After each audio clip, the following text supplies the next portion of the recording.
What's up, everybody? Welcome back to another episode of Around the Track with the Riders, featuring myself, SterlingRider, and Duke Rider. Weeks, a couple good races to talk about. A not so good race to talk about. Some news to talk about. So, shouldn't be too long of a show. I know we've had some 3 hours before when we said should be too long of a show, but this one shouldn't be too bad. Yeah. Got a good weekend of racing, and then a lot of racing that interrupted my commercials. So, you know, the Xfinity race at Talladega was pretty good. The commercials weren't near as bad on the CW as they were on Fox. And I think it was on the that it was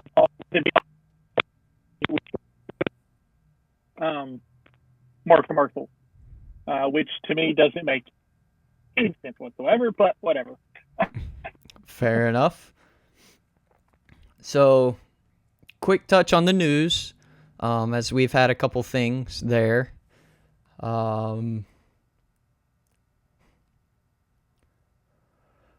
So, All-Star format has been released. That's pretty much the first thing since our last episode. I thought I had retweeted the actual everything about the format, but apparently the only thing I retweeted was the whole promoter's caution thing. So... Oh, you mean the dumbest part of the format? Yeah, exactly. Probably why that's the only thing I tweeted, because it was the only part that sounded dumb. Everything else sounded like a regular All-Star race.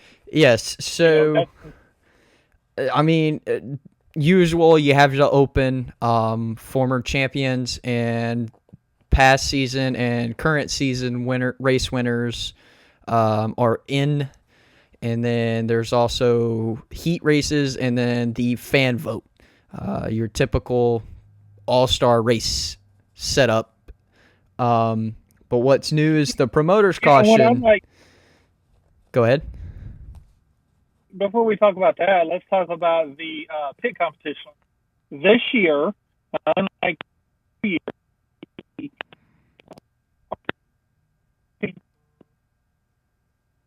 so they have the opportunity for their crew members to show out and show off during qualifying as well. So I think that's a big deal, because a lot of these teams that are not qualified for the All-Star race still have pit crews, and they still have good pit crews. And some of them have really good pit crews. So those pit crews being allowed to compete is really good. I wish they'd go back to the old school competition, where they had stationary cars, and it was just whoever could do it the fastest. I mean, they did a pit stop, and then they pushed the car, then they jumped behind another car, and whoever could push their car, get their pit stop done and push their car across the finish line,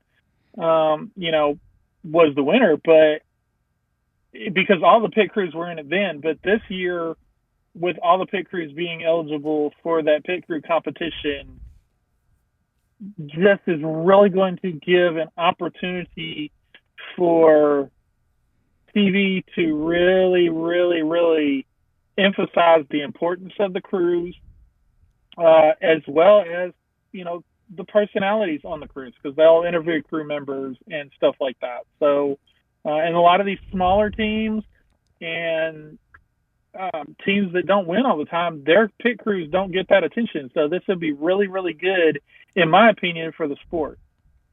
I absolutely agree. I mean, the pit crews, part of the crew, everything, they're a little more on scene when we're watching races, but they don't get the acknowledgement they deserve, unless it's the winning pit stop at the very end of the race. So seeing so much more attention starting to go towards them is huge for a lot of the teams, especially the smaller teams. because a lot of the smaller teams, they're, the pit crew could be the same people in the shop. I don't think it is with some of the Cup teams, but some of the other teams probably. These guys come in the shop every day, and then they show up at the track on the weekends to, execute on pit stops. So I think it's great to see something for them, something that can hype them up, get them excited about All-Star Weekend, instead of just, the drivers are going to race All-Star Weekend and we're just here kind of thing. So I think that is awesome that they've added that. And it gives you a reason to watch. And it gives fans a reason to watch qualifying and to care about qualifying. Yep. I would agree. More to it. So that's the positive side of the format that they've added. The negative side is this lovely, let's call a caution when we want, because we can't have our Rick Ware Racing person spin out when we need them to, is basically how I put it. I don't know if you saw that tweet. The promoter's caution that can be thrown or not to spice it up. So they have said...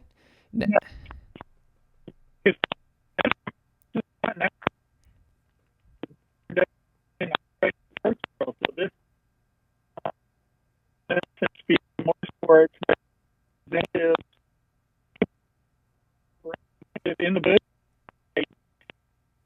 175, the leader has a 10-second lead. He's like, okay, time to throw it. Yeah, so... Yeah. It reminds me of the old... if you remember the SRX, they called it the fun flag. I think with like 20 laps to go, they would throw a caution and a bunch of everybody back up. Yeah. And for an all-star event, I don't really have a problem with this. It reminds me of NASCAR late 2010 up to really stage racing up till 2017, where whoever the race control would be like, okay, I don't know if he was falling asleep at the computer or what, but he'd be like, okay, I need something to wake me up. Press the button. We'll just say there's debris out there, and we'll show the truck, have TV show the truck go out there, and, the guy will get out of the truck with something in his hand and drop it and act like he's picking it up. I mean, that's just, and, if you need like that to make your race good, that should tell you there's something wrong with your car. Yeah. But NASCAR doesn't want to fix these cars, except for the fact that they did offer teams an opportunity to basically run sprung type situation where they gave teams, if y'all want, y'all can take a chassis and modify it and do whatever you want to it under certain, there were still going to be certain specifications. They couldn't mess with the engine. They couldn't mess with the tires. They couldn't mess with certain parts and pieces on the car. But if they wanted to show up without the underbody, they could take the underbody out. They wanted to show up with a twisted frame, to make it go faster. They could show that. On Detrimental, why the team said no. Look, this is $1 million purse. The winner gets the $1 million, right? He says, but doing this would cost us a chassis, and cost us time, and cost us personnel, and cost us all kinds of things that we don't want to spend. He said, but in the end, it would probably cost us $2 million to do this. If only winning $1 million, why would we want to do this? Mm-hmm. So when it comes down to it, yes, it was a good idea. But, because, and Jeff Gluck said on the Teardown, said, hey, this is something maybe really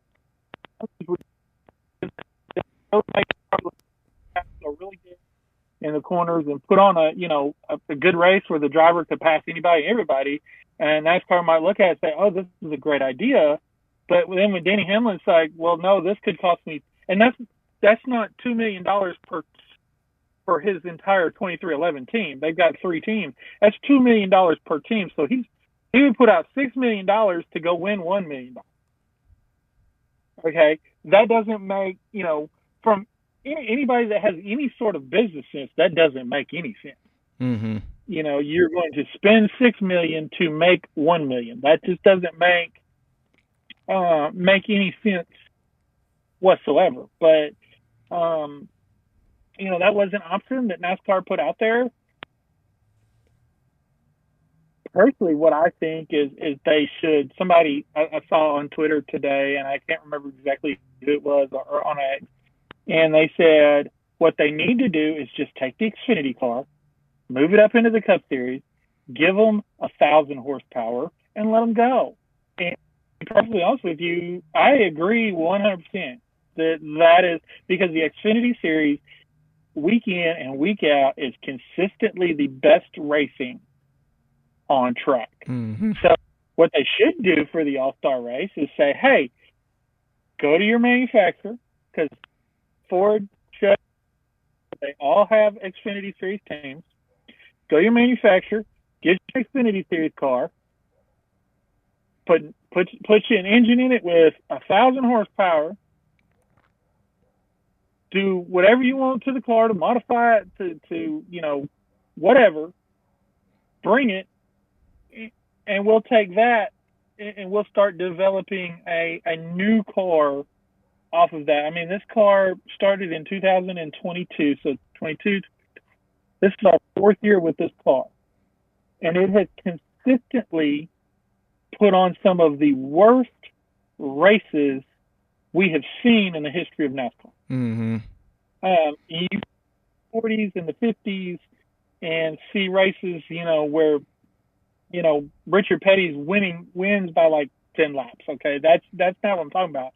I'm the 70s and 80s and 90s and early 2000s when you had your dominant cars, yes, but you also had great races in there. Mm-hmm. You didn't have more bad races than you had good races. You had more good races than bad races. But in the past 4 years with this car, I believe that we've seen more bad races than we have good races. The road courses are terrible. The 1.5 miles are drafting tracks. They're all momentum. It's nothing to do with skill. It's all momentum. And that is just it's not a good look. And here with the All-Star race, the All-Star race has always been where NASCAR's tried something new. Our double file restarts that we have now came from the All-Star race.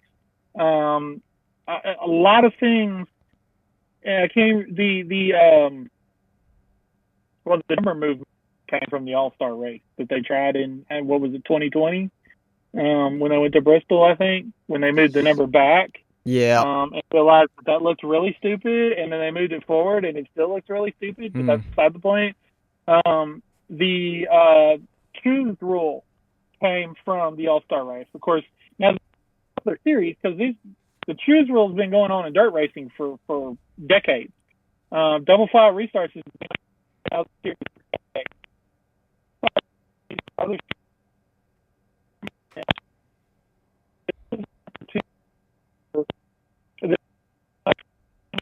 Something new and said no, it's in return, that's where promoters yellow flag. I mean, and so when you have to use gimmicks to make your race look good, that should tell you something needs to be fixed, but they don't seem to want to fix it. Right. So. And we'll talk more about how that looks when we get to talk about Talladega. But yeah, that's just. I mean, I think it's going to be an All-Star race. I think it's going to be a typical All-Star race. I think somebody's going to get on it, just like Kyle Larson has, just like Joey did last year. They're going to get on it. They're going to get out front, and it's not going to matter what happens. You're not going to be able to pass them. Yep, I would agree. So moving on. Before I get into the other big news, I'm just gonna throw in, just so y'all know, for anyone that's interested, in 2023, NASCAR had an entry with Hendrick in the Lehman's race. There will be a documentary on that whole process on June 12th on Prime Video. If anyone's interested, I'm actually quite interested because it's my dream car of the 2024 Chevy Camaro ZL1. So I'm quite interested in watching it.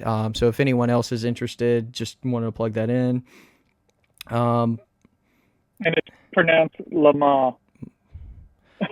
Sorry, I'm English.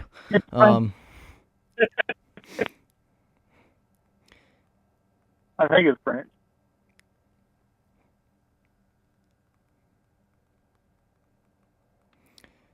So the other bit of news, my phone is being goofy.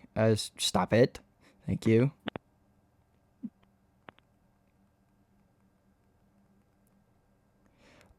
Is the fact that there has been a separation of a crew chief and team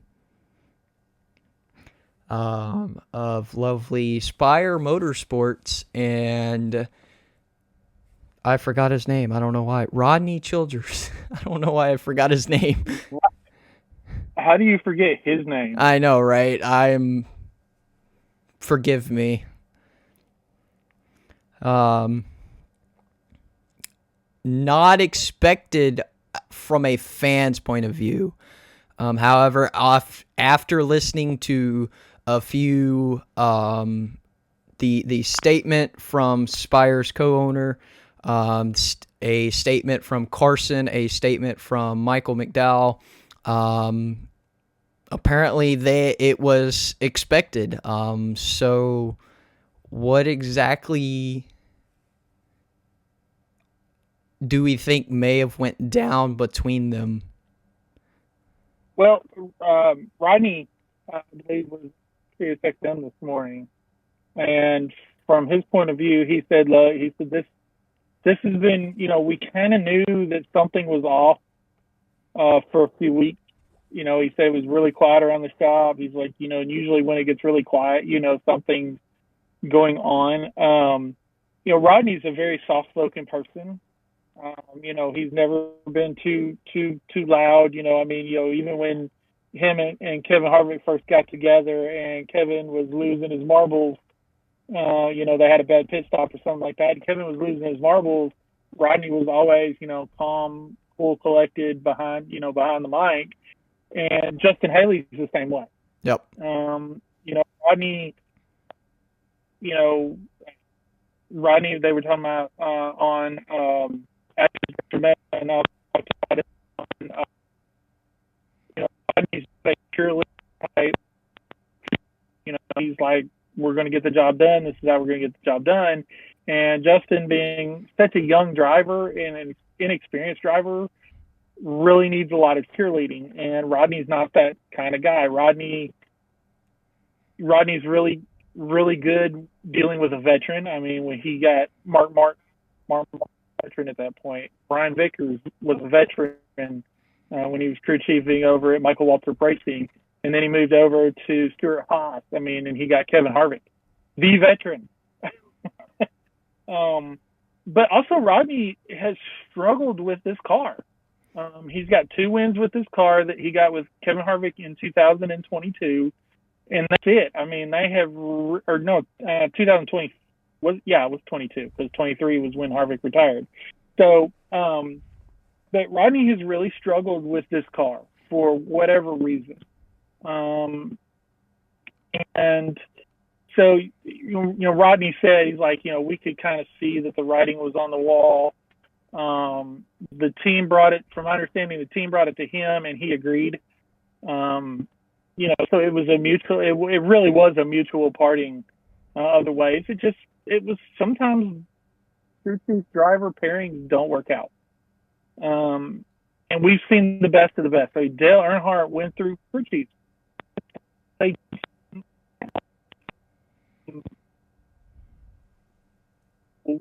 But I believe Rodney's going to take, he's going to get a few weeks off. And then somebody that has a veteran driver that's really struggling is going to need a Rodney Childers, and they're going to call him up. So I don't look for Rodney to be on the sidelines for long. I don't either. Obviously experience and just who he is. He's been around the shop for such a long time. Yes, we've had struggles with this next gen car, but he's very wise from the crew chief standpoint, which is tricky to come by with some of these crew chiefs.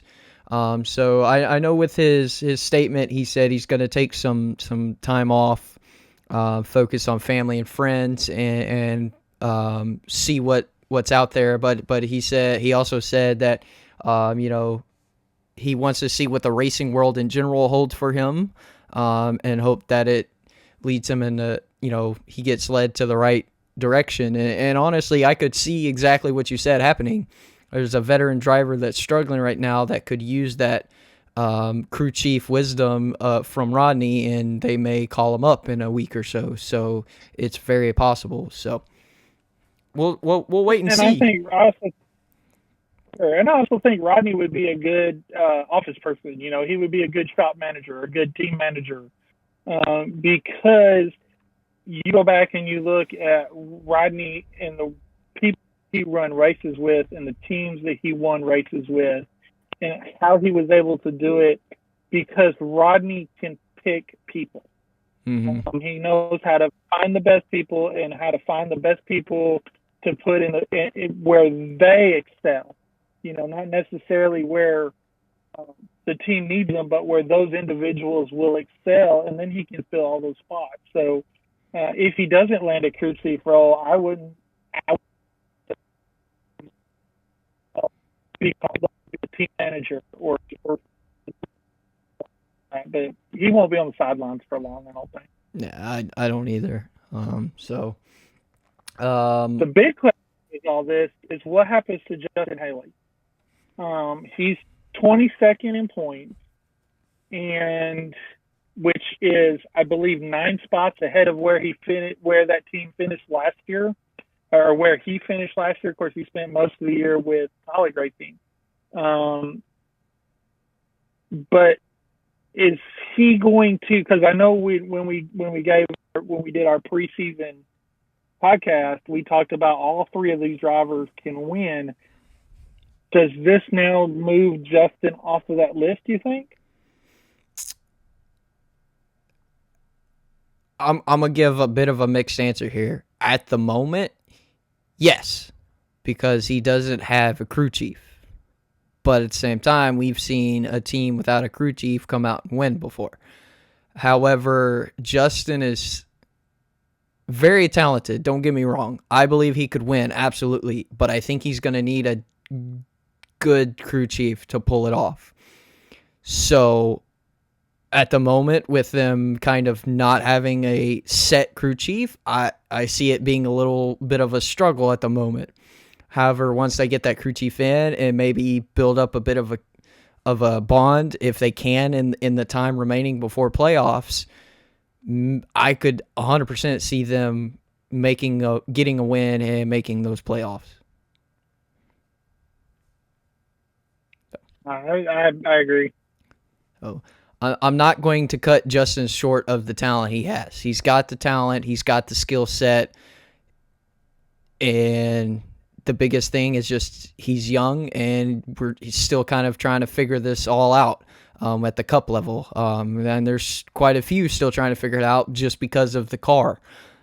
So it'll all just come down to the track and the bond with the crew chief, in my opinion. So, but I still 100% see it happening.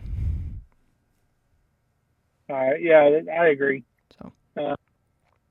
They also swapped his pit crew with Kyle Larson a couple weeks ago, which it will take them, of course, because it's the same car. So getting acclimated to the car, the problem, but getting getting acclimated to a new crew chief, getting acclimated to a new team and new ways of doing things will, but once everybody gets up to speed, I completely agree with you.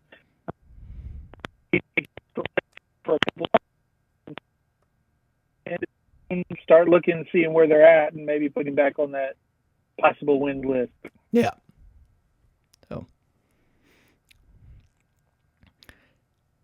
We had return to Rockingham. Yeah.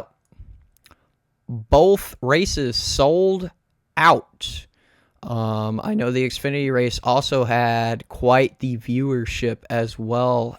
Over 1 million viewers of the race. The exact number, if you give me a quick second, I can have 1,053,000 total viewers.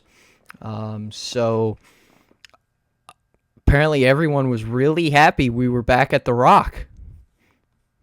Yeah, and I'll be honest with you, CW's ratings for the Xfinity Series have been up across the board all year long. Absolutely. Every race has been over 1 million viewers. Of course, I haven't seen the Talladega numbers yet, but every race has been over 1 million viewers, and that's new for the Xfinity Series. It's been years since the Xfinity Series has gotten ratings where they're consistently over 1 million viewers. So, and the CW, in my opinion, is doing a fairly good job with these Xfinity races. Absolutely. A whole lot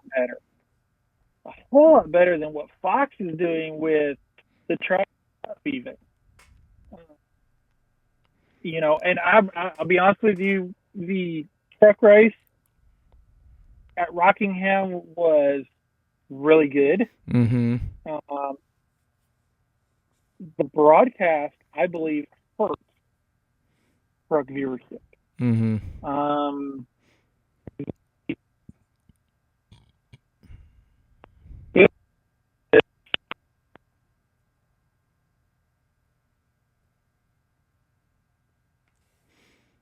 Uh-oh.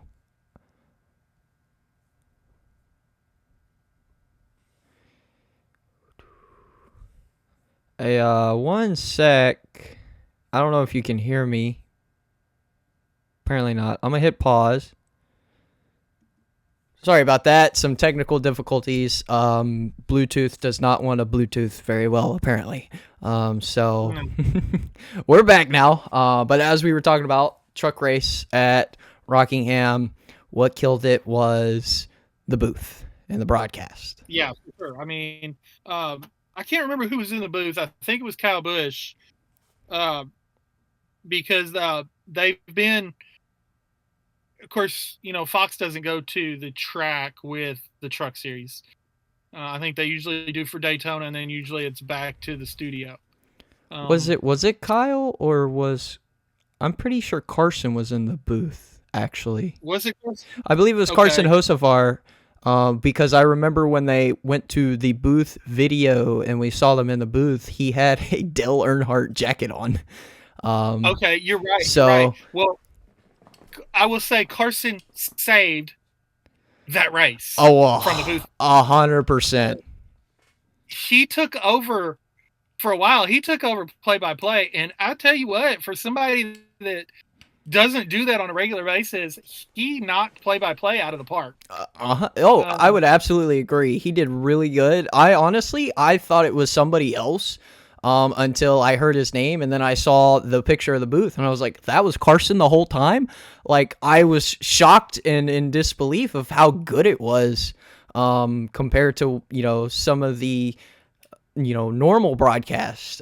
So Carson did great, in my opinion. I think he could, honestly, he's one of them drivers that could probably have a knack for being in the broadcast booth once his racing career is over. However, I don't see his career in racing being over for a while, especially with how his performance has been lately, kind of on fire. So, yeah. For sure. He's got a long career ahead of him, but if he can do, because that's how Harvick got into the booth. That's how Dale Jr. got into the booth. They would do some races here and there throughout their career, and they were like, "Hey, this is pretty good. I'm pretty good at it. So, Yep. and with that being Carson's first time, he really, he did good. Kind of hope Kyle Busch goes that route in the next year or so. Goes over to the booth and becomes a all-time broadcaster for one of the series, with how well he did that 1 week. So, but yeah. Anyways. but yeah, it was a really good race. The whole weekend was good, and for it being Rockingham, of course they did repave it, so it's not the Rockingham of old, but for a truck race to only have 5 cautions, 2 of those being the stage breaks, is kind of impressive. I would say so, yes. Especially at a new track, because we've seen them drive over their heads quite a bit when they're at new tracks because they're not sure what to expect. Yeah. So it was a calm race. It was a calm race from a caution perspective, but it was exciting from a strategy perspective, from a racing perspective. The racing was good. Of course, the racing in truck series usually is good when they're not being a demolition derby. And we had a winless streak snapped. Hadn't won since 2019. I didn't think it had been that long. I didn't either, to be honest. When they said that, I was like, wait, what?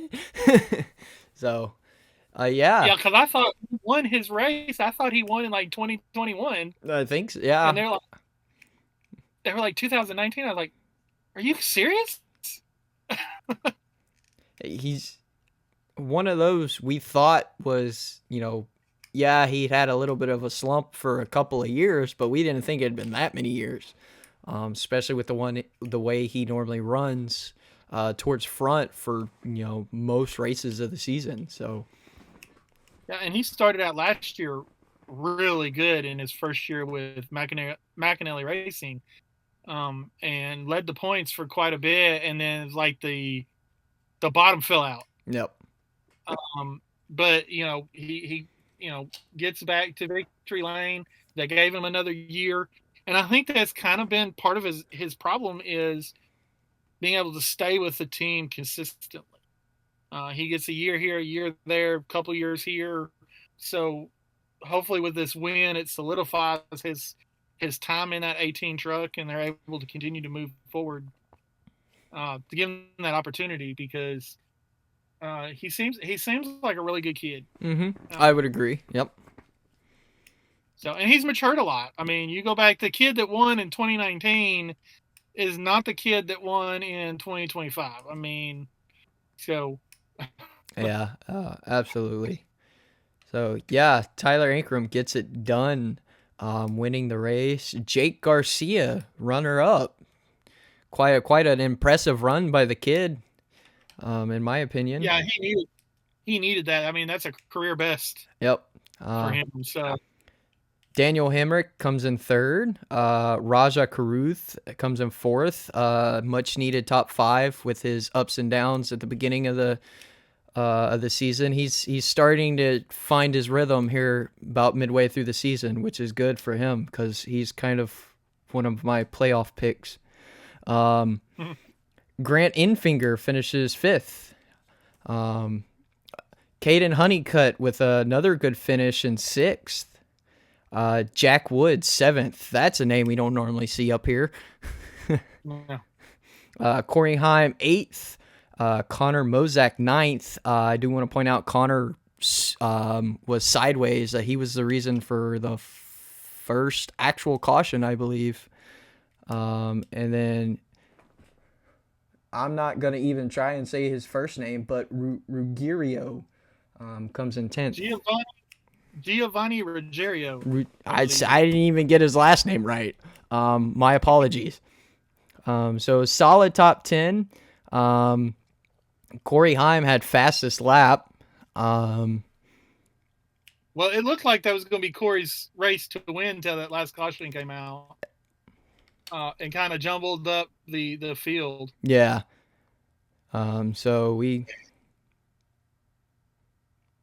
was trying to think if there was quite a race going on for the front. I know there was quite a back and forth at the beginning between Corey Heim, Lane Riggs, and somebody else.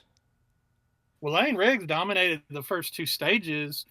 Of course, he didn't run away with it in either stage.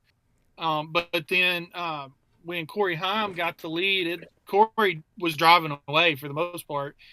And then that caution. But if I remember right, I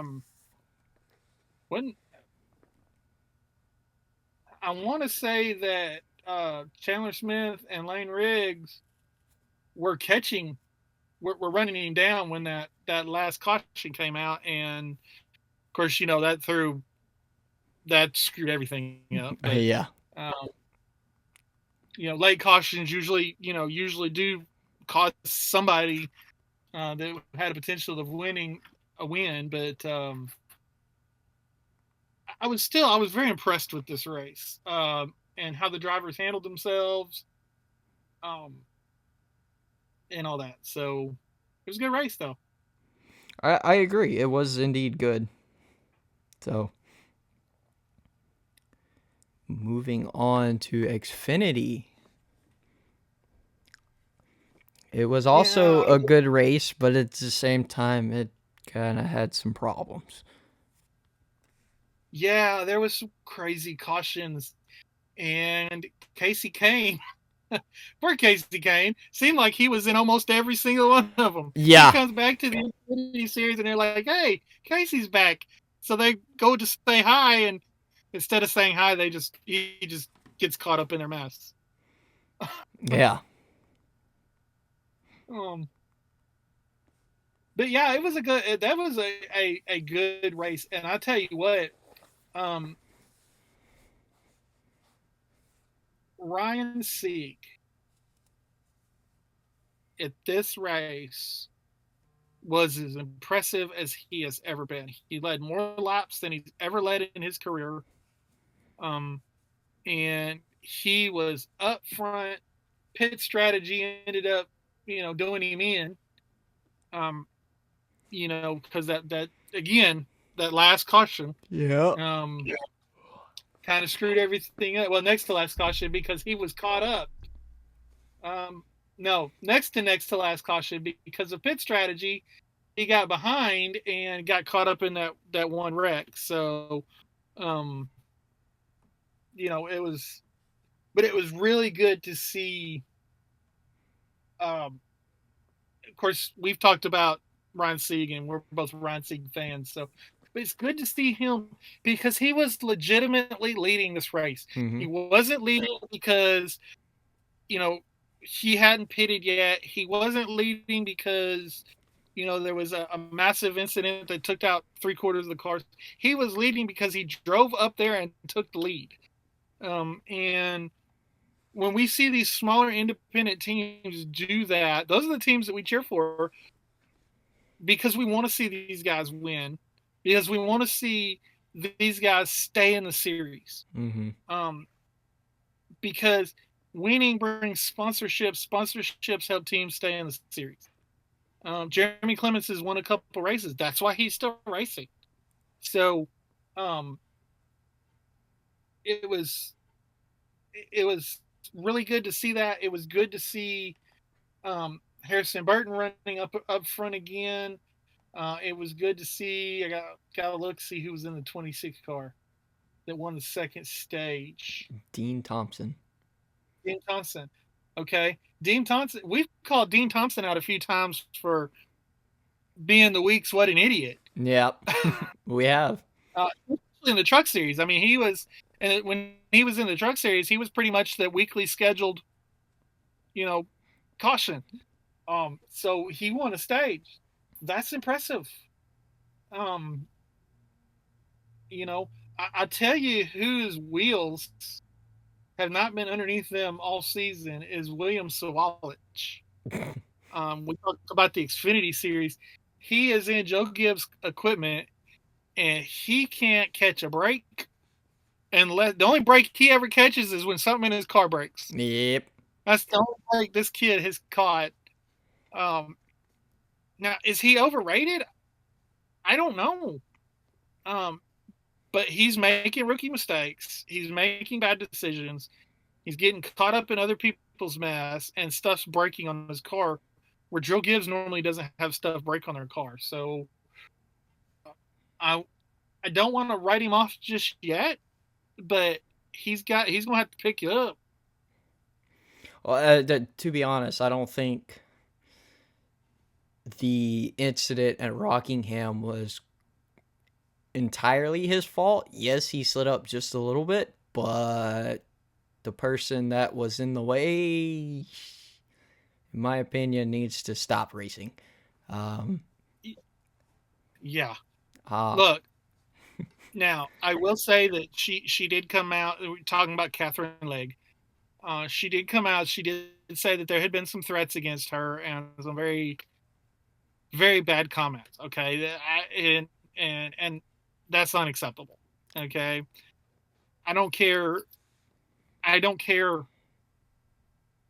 how bad a driver is. You don't do that. Okay. Mm-hmm.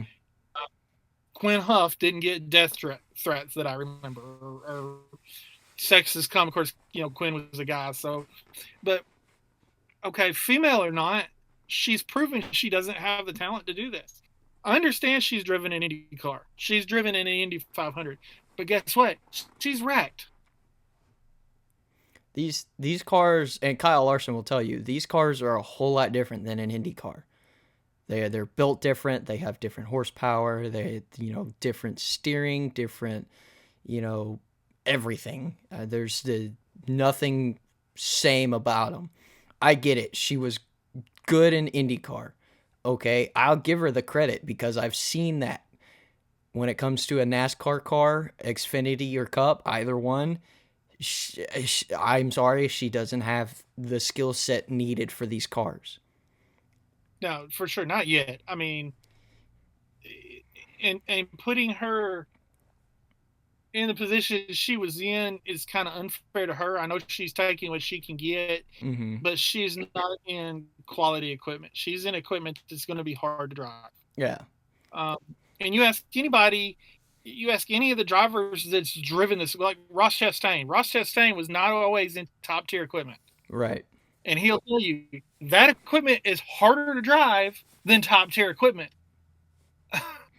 So, but you have to also her team has to take some of this responsibility, because they should have been telling her that she needed to get higher because people racing for position was coming up on her. Mm-hmm. She didn't need to be in the middle of the track. She needed to be at the top of the track. And we saw it. I don't want to get too much into it at Talladega, but we saw the same thing happen at Talladega, where a lapped car should have gotten out of the way in the Xfinity race, and what happened? They caused a wreck. Mm-hmm. Yep. And they're coming up on these two cars, and I forget who it was. I know she was one of the cars. I forget who the other car was. I think it was Joey Gase, but I could be wrong. So I want to throw him under the bus. But they're coming up on these two lap cars, and I'm sitting there, and I'm saying this out loud. They're going to wreck. They're going to wreck because they were already 3 wide. Mm-hmm. And then they're coming up on these two lap cars, and I'm telling myself the whole time, they're going into the corner. They're going to wreck. They're going to wreck. They're going to wreck. What happens coming out of the corner? They wreck. And I'm like, I yelled at the TV. I'm like, I knew it. I saw this coming a half a lap ago. And I know we're talking about Rockingham, but Rockingham's the same way. When I saw the 18 coming up on the 53, something told me they're going to wreck. Okay, now poor Casey Kane, victim of circumstance, but it's not much you can really do sometimes. But yeah, I mean, we're not haters. We're just saying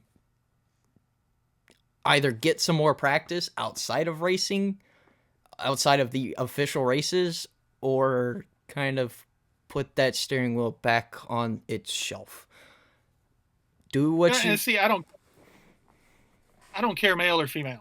I don't either. And there are a lot of drivers in the Xfinity Series, a lot of drivers in the Truck Series, and there's a few even in Cup that have no business behind the wheel. of a car at that level.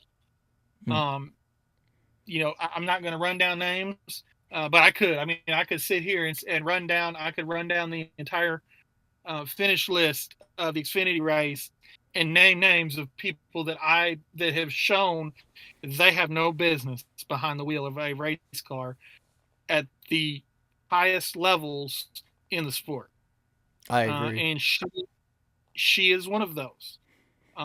If William Sawalas keeps doing what he's doing, he's going to prove that he's one of those too. You know, that maybe he needs to be an ARCA-lifer. But other than that, I mean, and the other incidences that happened, it was still a good race. I was not disappointed in the race until they announced the disqualification of Jesse Love. Yeah. Finish line first. That disappointed me a lot. Yeah, it disappointed me as well. But I don't. Do I have? I may not have. Well, first off, I'm upset because Sammy Smith won the race, and Sammy Smith was one that proved to me at Martinsville that he was not ready for the Xfinity Series with the way that he raced at Martinsville. But you know, and Jesse Love ended up had the fastest lap, but because of his disqualification, that fastest lap went to Ryan Sieg, which I'm not going to complain about that. No. Because we want Ryan to be in the playoffs. I want Ryan to win, but that's beside the point. Anytime you have a disqualification of a winner, it's never a good look. You go back to Daytona this year when Parker Kligerman won the truck race and got disqualified. Anytime you have to disqualify the winner of the race, there's a problem. I think it was Mike Joy on Kevin Harvick's podcast last week. I could be wrong, but I believe it was Mike Joy that said if they pass inspection before the race, it doesn't matter what happens after the race. You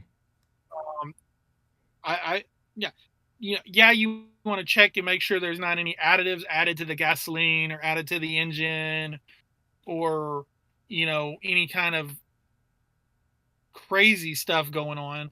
But if the car passes inspection before the race, what happens in the race shouldn't matter. Right. Something breaks, it broke. So it broke. Now, if you go in there and you find that they did something to the tires during the race, okay, yeah, that's a suspension. Or you find some kind of additive in the fuel systems or something like that, or just something absolutely outrageous that's obviously cheating. That's a different story than this part that broke on Jesse Love's car.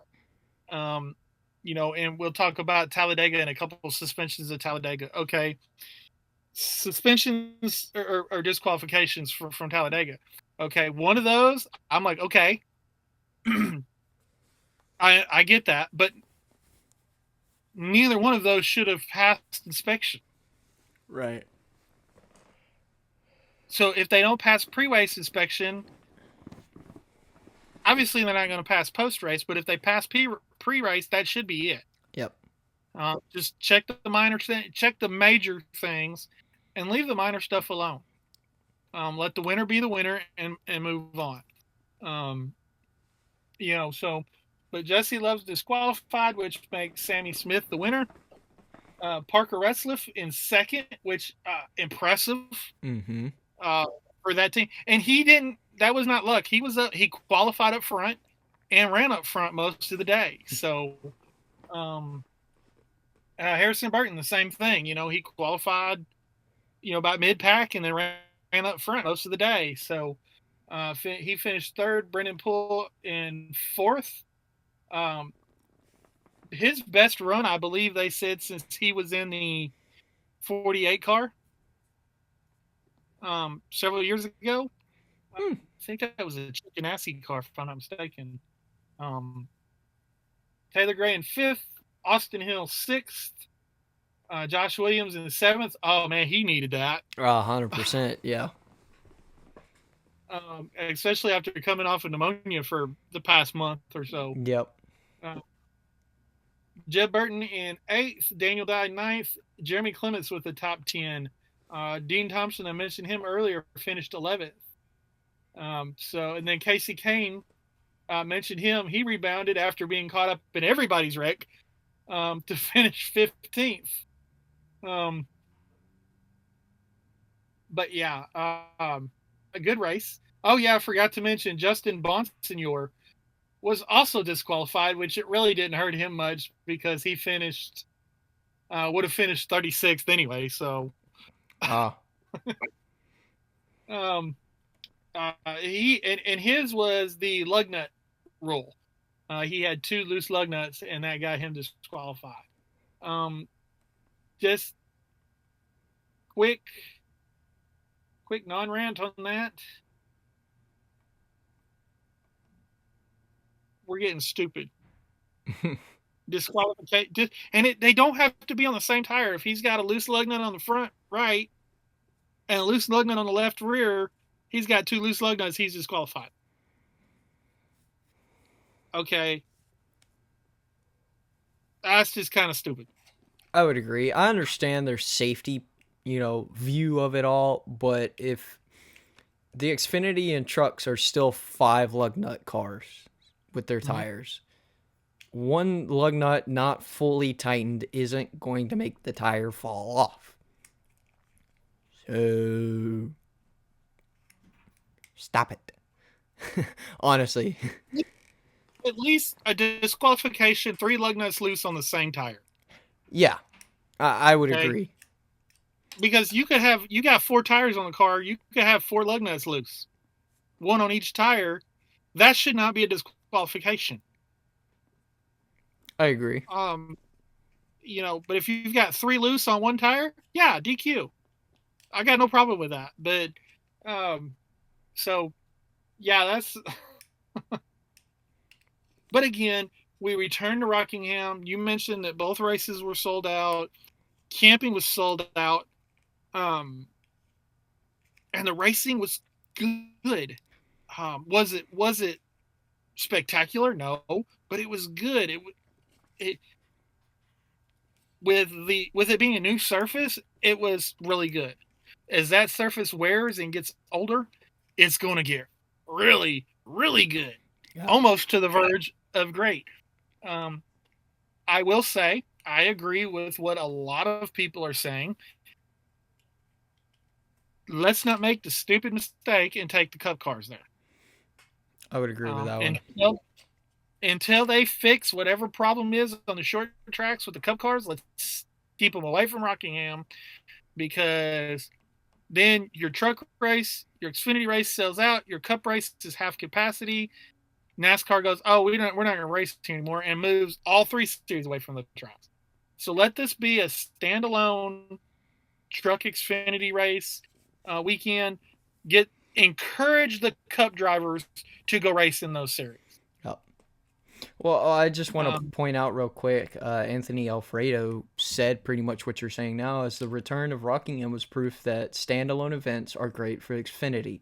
Some of the best racing on display for a sold-out crowd instead of simply being a prelude to something else. I agree. I think Rockingham is one of the best tracks to have, as Xfinity is your main event race and the truck race from the day prior.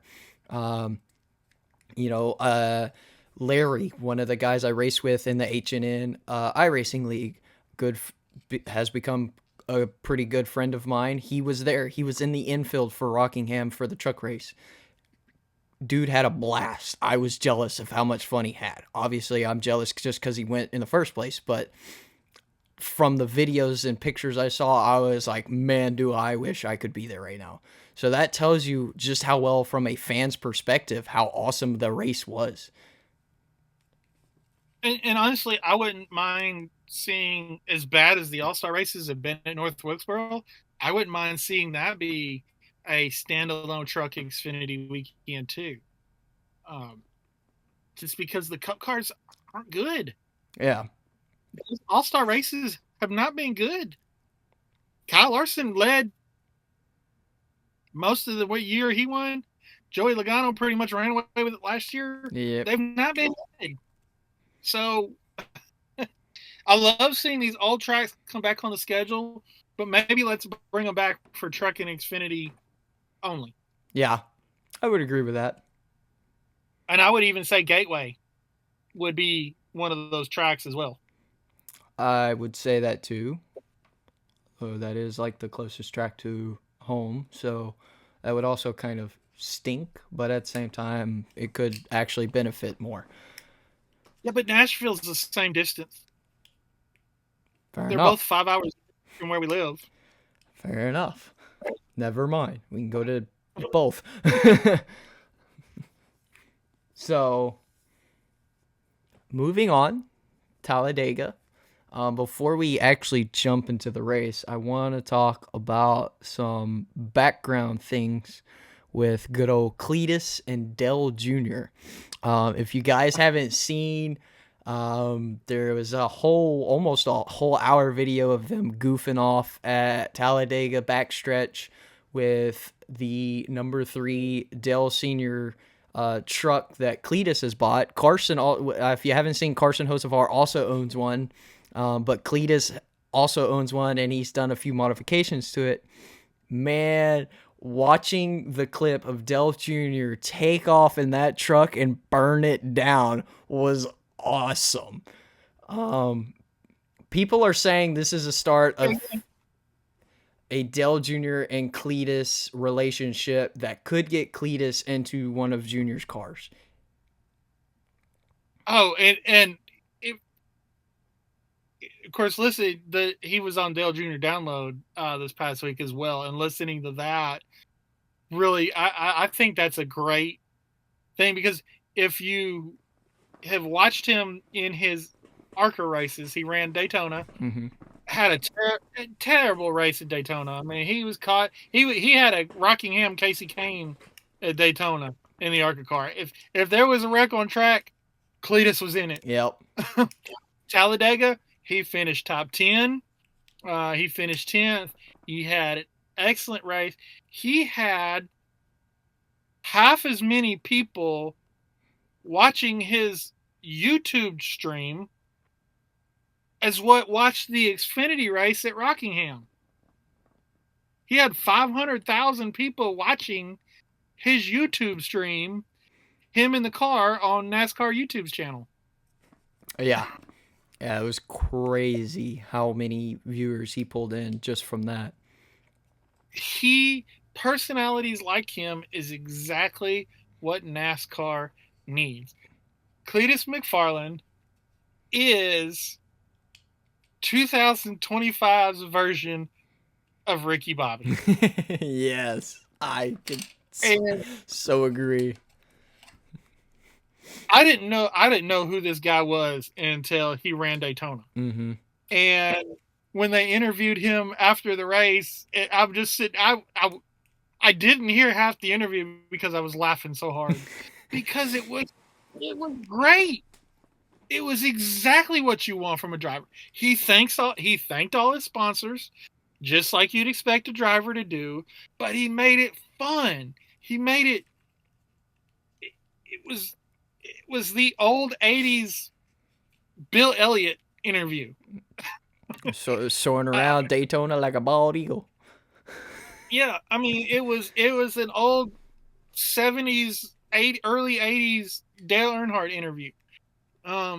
It was a personality, and that's what this sport needs. Now, I know some of the drivers have that personality, but due to corporate reasons or whatever the reasons are, they're not allowed. They've not been allowed to show that personality.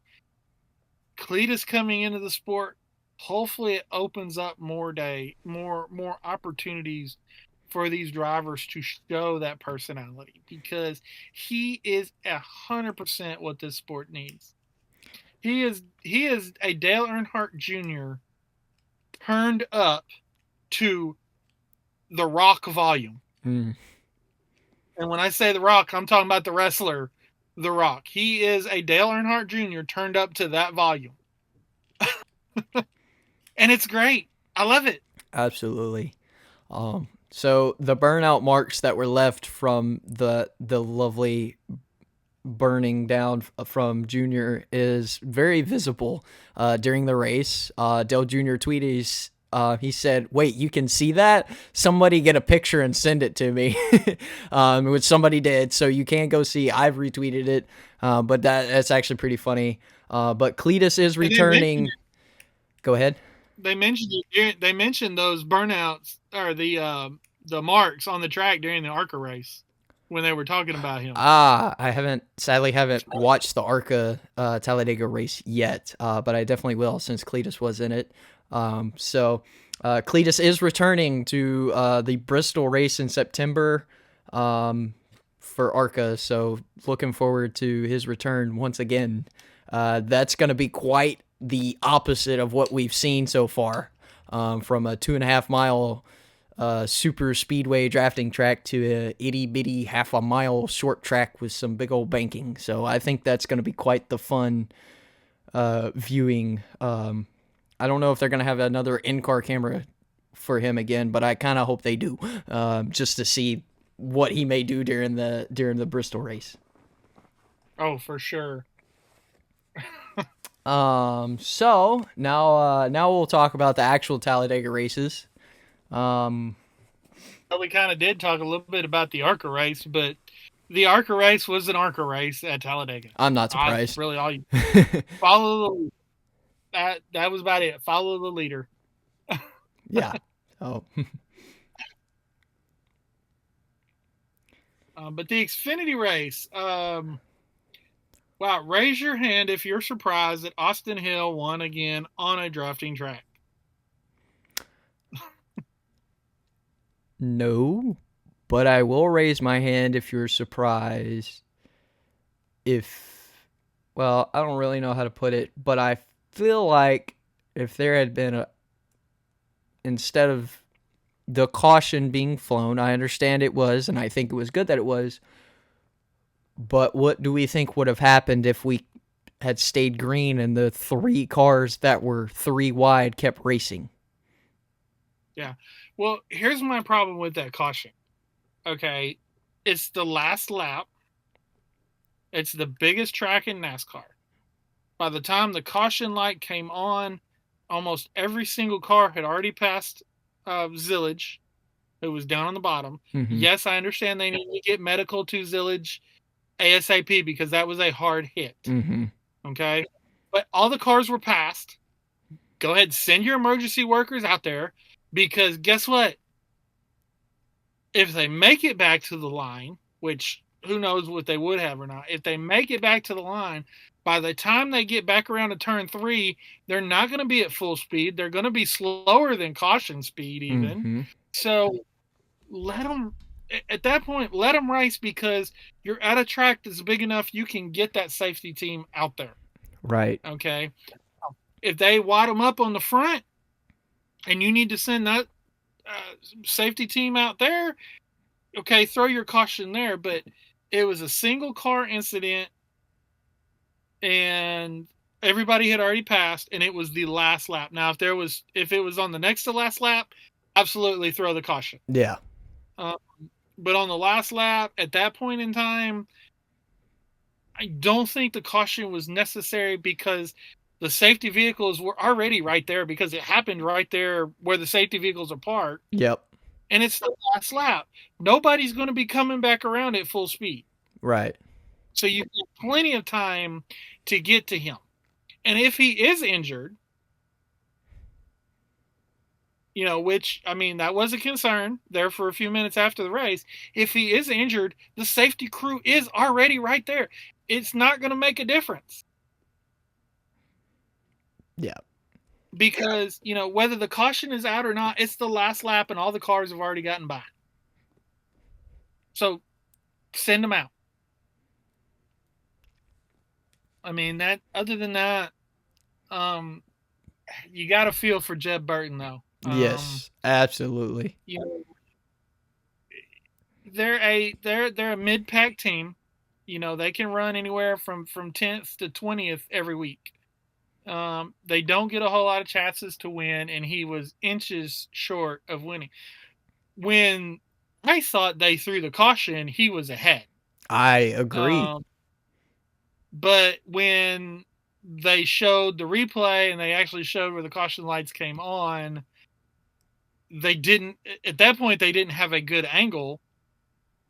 And the angles that they showed that the 21 was ahead, but it's almost like they hesitated on throwing the caution. But I don't believe that and now I do have to give CW credit. They showed every angle possible with the timestamp and everything that NASCAR uses, but they didn't have a good angle. Right. And here's my problem with that. This is 2025. That's no excuse. With the technology that we have today, that's no excuse. I agree. So, you should always have a good angle from any spot on the track. From every angle that you can think of, you should have it. You should have a shot of it. I mean, we even have pretty much full coverage for our road courses now. If we can have full coverage for a road course, we can easily have full coverage for a circle. No matter how big or small that, the oval may be, we can cover it if we can cover a road course. Yeah, and don't rely on TV cameras. Have your own cameras out there. Have your own photographers out there that just steadily taking pictures. NASCAR, they need to stop relying on the TV for everything. Mm-hmm. Have your own things out there. But when all in all, I mentioned that wreck earlier. I saw it coming a mile away. No, it was Greg Van Alst in the 35 car and Catherine Legg that were running together when the field came up on them, and I knew it. I saw it coming because it happens every time. Every time, especially in the Xfinity Series, but it also happens in the Cup Series, has happened in the Truck Series. Every time they're running 3 to 4 wide on the track and they come upon slower cars. I understand there's a double yellow line rule where you're not supposed to go below the double yellow line or you'll get penalized. But come on, you're getting lapped. Move. Get down below that double yellow line. Let the leaders go by. Come back up on the track. I don't think you're going to be penalized for getting out of the way. I don't think so either. You may have to slow down to go around the corner on the apron, but at least you're out of the way. Yeah. I mean, it's to the point to where these wrecks are predictable. Oh, we're coming up on lap cars. There's going to be a wreck. Yeah. As I said earlier, I'm sitting there, I'm looking at TV, I'm like, they're going to wreck. They're going to wreck. They're going to wreck. They're going to wreck. And then when it happened, I'm like, I knew there was going to be a wreck. I saw it. Yeah. So. And to be honest with you, it happened further back in the pack than I expected it to happen. Yeah, that was shocking for sure. I kind of expected more leader-wise, or maybe not the leaders exactly, but third or fourth row, not. I think it was like the 7th or 8th row that got. Oh. Yeah, so I mean, I don't know what we're doing here, but anyway, yeah, and then talk about another driver. We talked about drivers that can't catch a break with William Sawalas last week. Connor Zilic, I mean, he's leading the race, and this is not the first time this year he's been leading the race and he's been wiped out. Yep. So, but he brings out that last caution. NASCAR rules that Austin Hill is ahead of Jeb Burton. Jesse Love finishes third, which, man, Jesse had a dominant car. Absolutely. And he could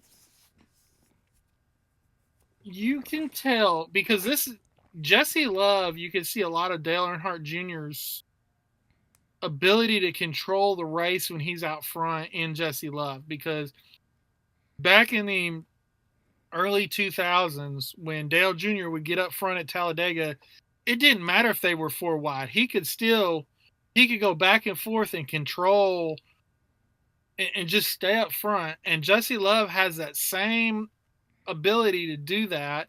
Austin Hill does too, but I think Jesse's better at it. Yeah. It was pit strategy that put Jesse Love back, and he never really was able to rebound. And when he never really got out front where he could go back and where he could control the lines like he had been. But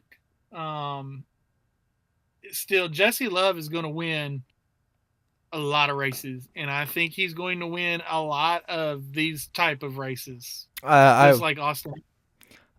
I would absolutely agree. And RCR can pick him, can he? Oh yes, absolutely. Yeah. When it comes to super drivers, he knows what he's looking for. Apparently. So, but yeah, Austin Hill wins and now is the best, I guess. I don't know what exactly they used. Super speedway drafting racer, as he has now won the most at drafting tracks. Formerly, he was tied with Dale Sr. and Tony Stewart, but now he has surpassed them with this win and is now first on the leaderboard of that. So, on that note, though, we have to remember Dale Sr. and Tony Stewart didn't run all of those drafting track races in the Xfinity Series. Had they, probably would have been more. Dale Sr.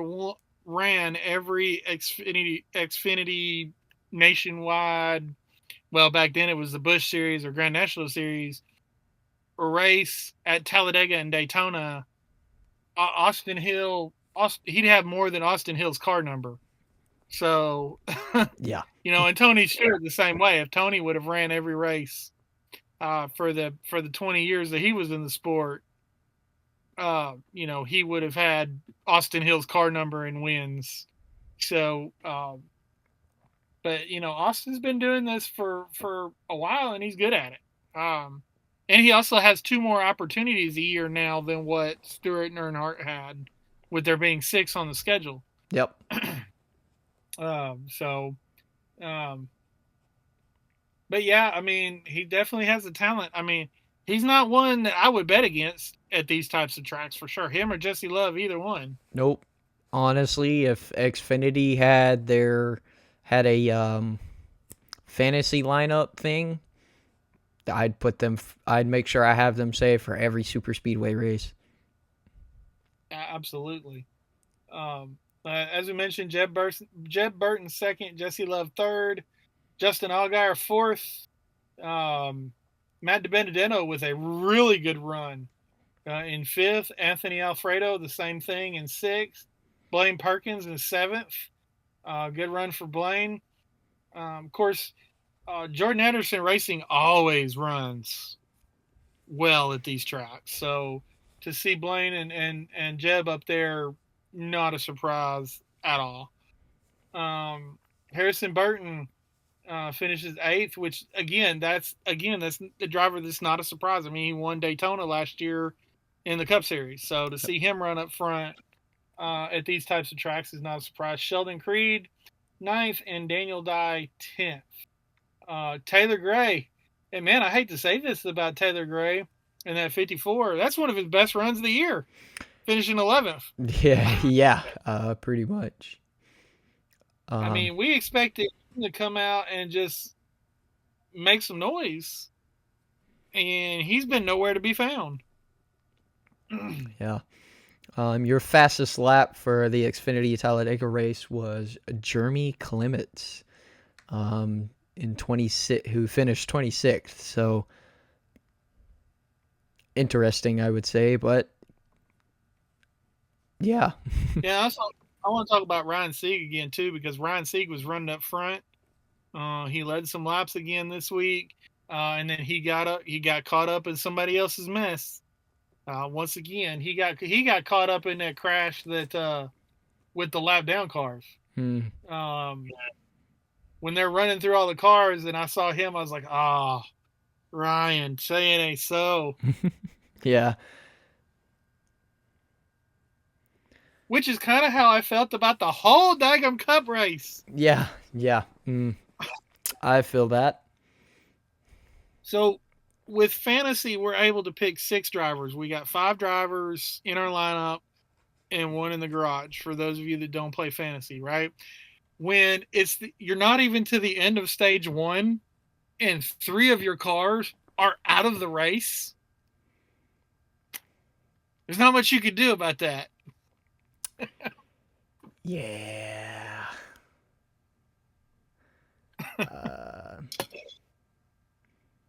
I actually was fine. I think I was pretty decent, even after that happened, until the lovely disqualifications. Oh, that hurt you, huh? Because I had Ryan Preece in my lineup, finished runner-up, disqualified. Well, there went my points. Of course, I'm glad he didn't finish first, because again, it would have been what we were talking about with Jesse Love at Rockingham. Yeah.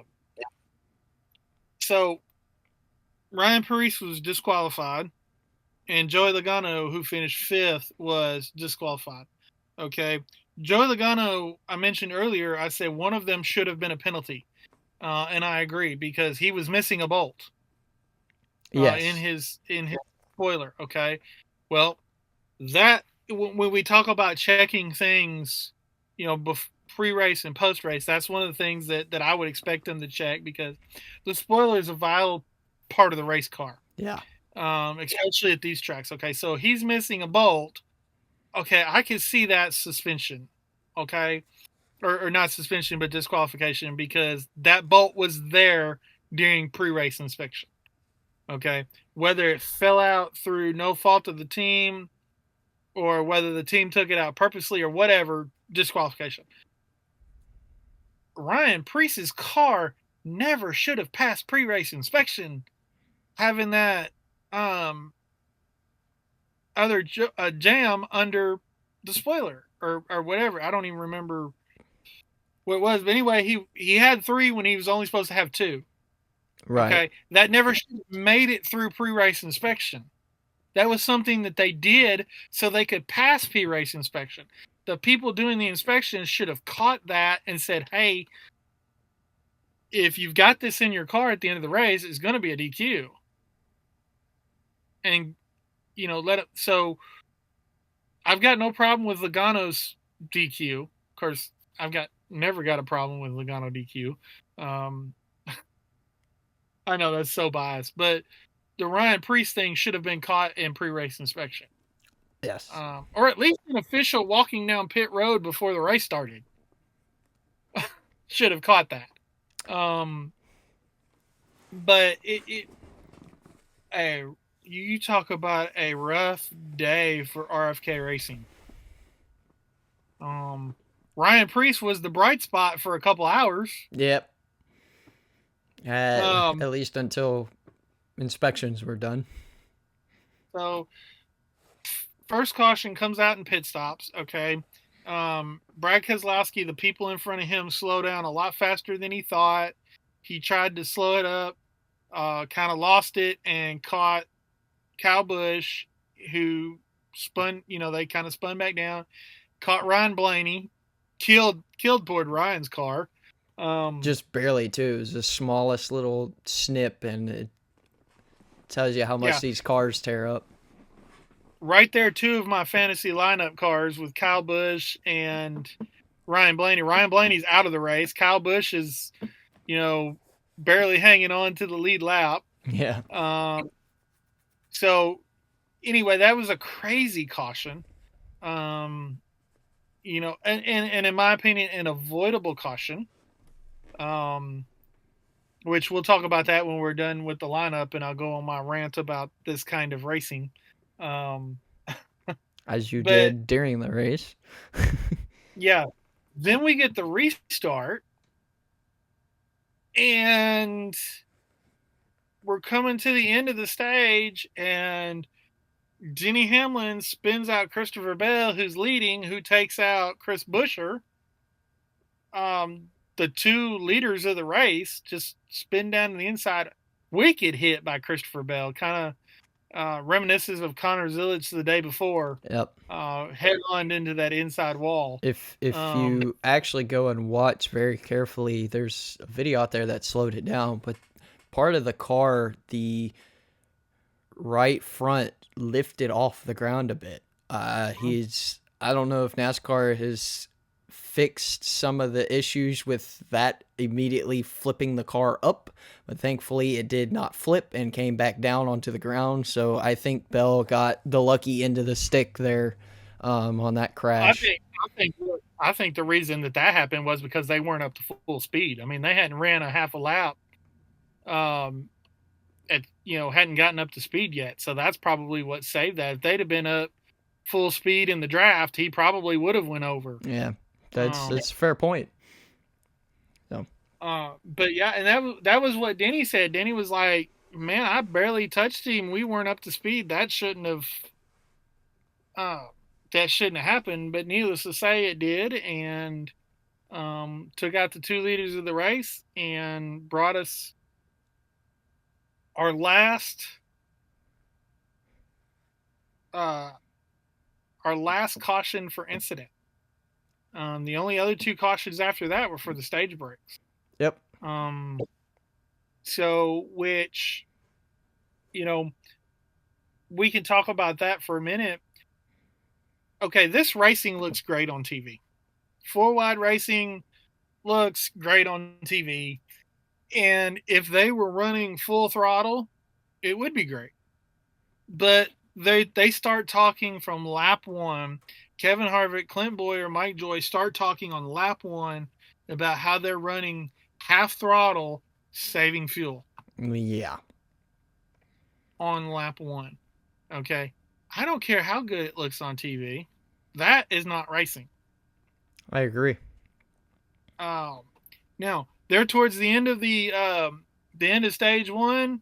The Toyotas were like, okay, let's go. Yeah. And they got together and they laid the hammer down and they took off. And when they got out in front of the pack, they separated themselves by a little bit, running single file while the pack was running side by side. But you also saw they had to go down to a minimum of 2 lanes because you can't race 4 wide going full throttle. So they say the alternative to that is the old choo-choo train, where they all got in the line up at the top of the track and went around there. So it's like, would you rather see them running half throttle 4 wide or half throttle at a choo-choo train? What I want to see is them running full throttle for 188 laps. Where drivers can make moves. How does that happen? First off, you give them horsepower. Second, you cut out the stage breaks at these super speedway type races. Third, you take the downforce away so that the cars are jumpy, so that they aren't glued to the racetrack. And then you put them out there. And you're like, look, you guys have 188 laps. You're going to have to figure out when you pit. Yep. Because we're not, unless somebody wrecks, we're not throwing a flag. You know, that's how you fix this. And if they run around in a train up top, okay. Let them run around in a train up top. You know, there's got to be a fix here. Because it may look great on TV, but like I sent you a text message. I was like, this is not racing.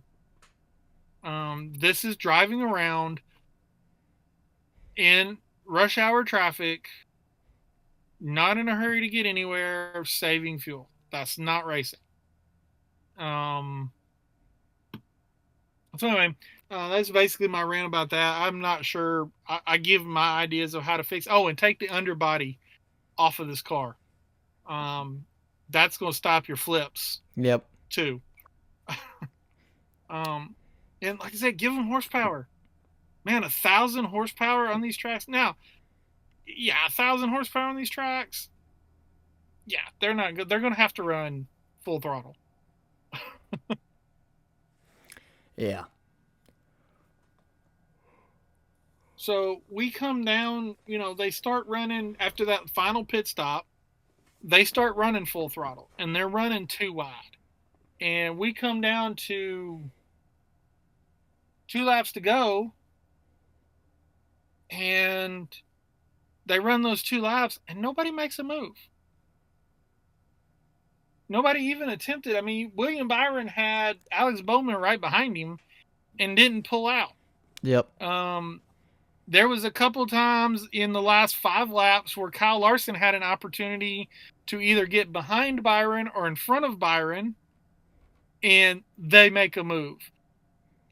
They never did. And again, I go back to, that's not racing. That's just pushing somebody to the win. Yep. So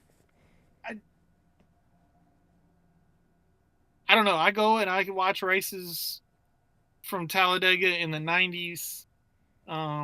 They had a 93 Talladega race on their Tubi channel. I want to say it was Saturday morning. I was watching it, and were they in a pack? No. Was it an interesting race? Yes, because they ended up getting in a pack. And that was, it was the 93. I think it was the Die Hard 500 at Talladega, because that was where Rusty Wallace went for a crazy ride and flips after they crossed the start-finish line. Was it the kind of racing we see today? No, but it was still good. It was really good racing.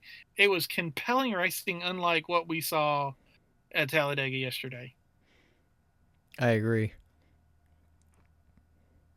So, anyway, Austin Cindric pulls off the win. He's pretty good at these tracks. Yeah, he's normally up in the front for these. So Ford was one of those. They've been looking for one of these wins for a while.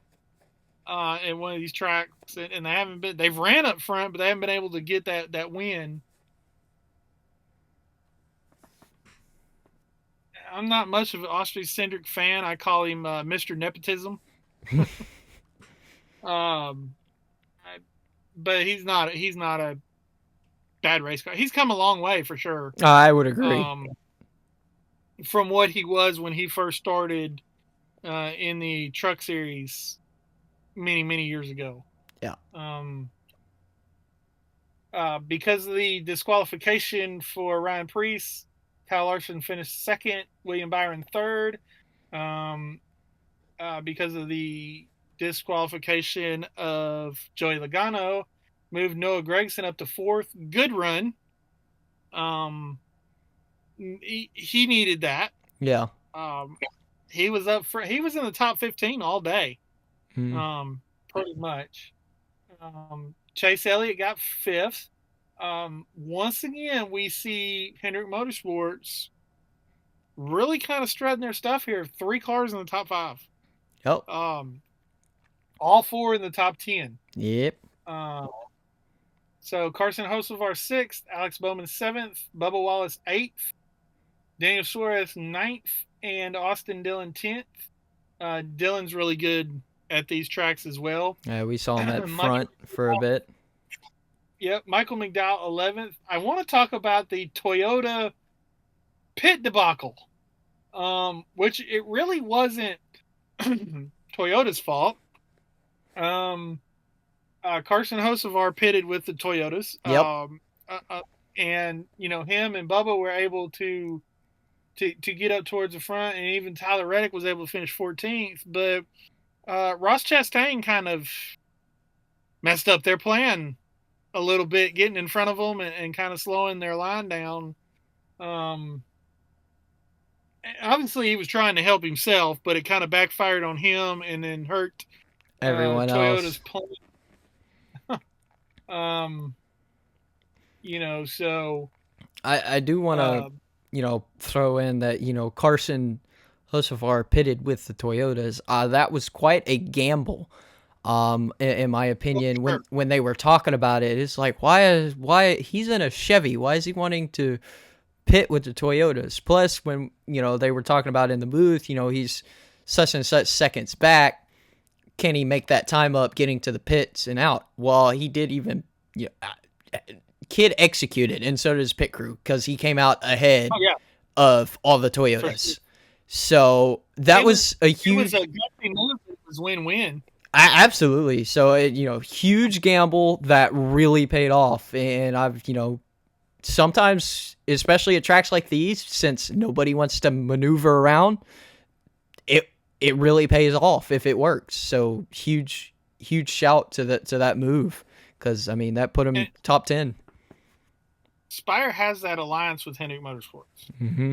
Okay, but if Hendrick Motorsports and the other Chevrolets aren't going to work with you, but the Toyotas will, and that was something he figured that throughout the day. He's like, look, these Toyotas are fast, and they'll work with me. So he, when they figured that out, they were like, okay, the Chevys aren't working with us. The Toyotas are. We'll pit with the Toyotas and see where we come out. And it was a win-win for him in that situation. And I, for one, I've never been one of these guys that like the whole manufacturer thing. At these kind of tracks, I believe I got Austin Hill's mindset. This is every man for myself. If you're in Toyota and I'm in a Chevrolet and you can help me get to the front, let's go. Yep. If you're in a Ford and you can help me get to the front, let's go. If you're in a Chevy, great. I'm going to use whoever can help me get to the front and give me a chance of winning the race, teammate or not. If I can help my teammates, great. But if not, I want to get this for myself. I'm pretty sure that Rick Hendrick did not pay Kyle Larson and William Byron to finish second and third. He paid them to win races. And you saw how hard Ryan Preece was pushing, because he doesn't get paid. And when they interviewed him after the race, he's like, we didn't come here to run second. And if a Chevy could push him to a win, he was going to use that Chevy to push him to a win. Yep. So that's what it needs to be. And Carson took full advantage of that opportunity, and I ain't mad at him for it. I ain't either. I was just shouting it out because it was such a big gamble that worked. So, yeah. So let me read. Okay, we read the top 10. I want to read the bottom 6 finishers. Okay. Because this is what these bottom 6 could be next week. Could be the top 6. It was Chris Buescher in 34th, Christopher Bell 35th, Brad Keselowski 36th, Ryan Blaney 37th, Ryan Preece 38th, Joey Logano 39th. That could be 1 through 6 next week. Absolutely. So, very possible. That just goes to show you how unpredictable and crazy these races can be. Joey Logano thought he got his first top 5 of the season. A missing bolt determined that was a lie. Yep. To use a line from the old TV talk shows. His interview was kind of angering because he was kind of selfish with it. Of course, he mentioned he was being selfish about it, but still, I mean, it's his driver mentality. I can't see how people like it, unless you're just like him, which but I mean, and you may be. That's just, it's possible. But I mean, his interview was, teammate got a win. Whoopee. I'm gonna be selfish. I wish it was me. And go, okay. Don't care. You finished 5th. Be happy. I think all drivers finish. I think all drivers feel like that. So, but your teammate, you should be a little bit more excited than he was for his teammate to win. But Joey, we talk about Kevin Harvick and how Kevin Harvick matured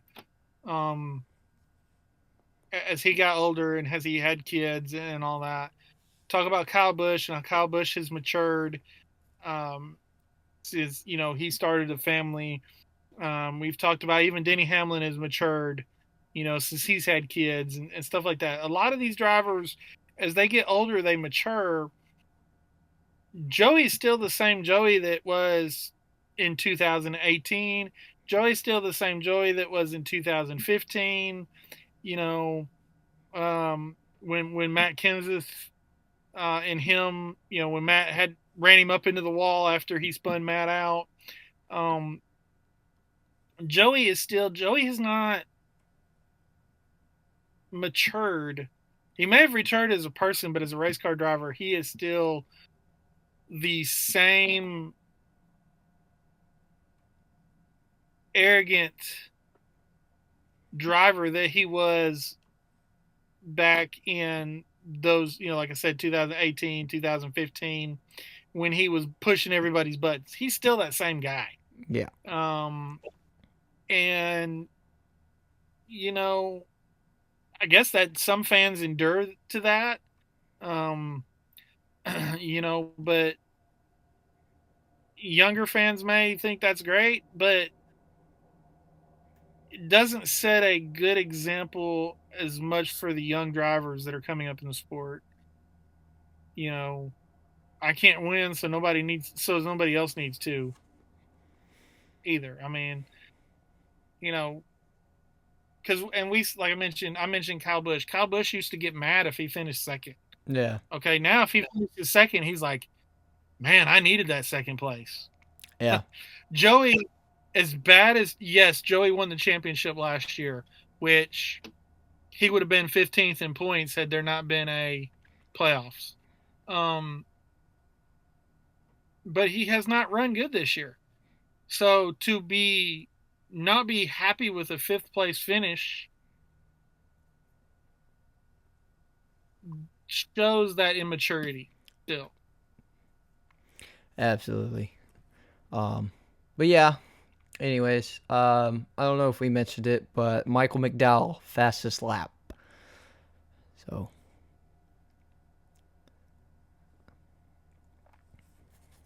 Yep.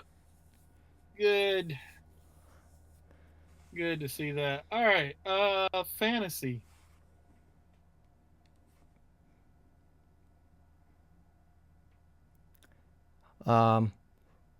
Neither of us did well. We actually got our butts kicked for once by Trey, who did not. Still didn't make the lineup. Just did not change his lineup at all. It's still been the same since, what was the 4th race of the season?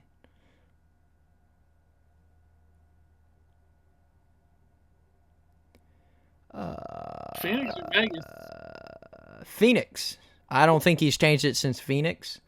So that's kind of a little humiliating. But in my lineup, I had Kyle Busch, Kapoop, Ryan Preece, was good, Michael McDowell, Zane Smith, Cole Custer, and then I had Ty Gibbs in my garage. Featured matchups, I don't know what happened here. I picked Cindric over Bowman. Got lucky on that one. Picked Chastain over Larson. That didn't go well for me. Picked Busch over Logano. Almost lost that one.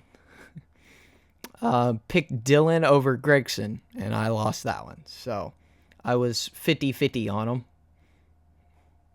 So my lineup was Kyle Busch, which I mentioned what happened to him.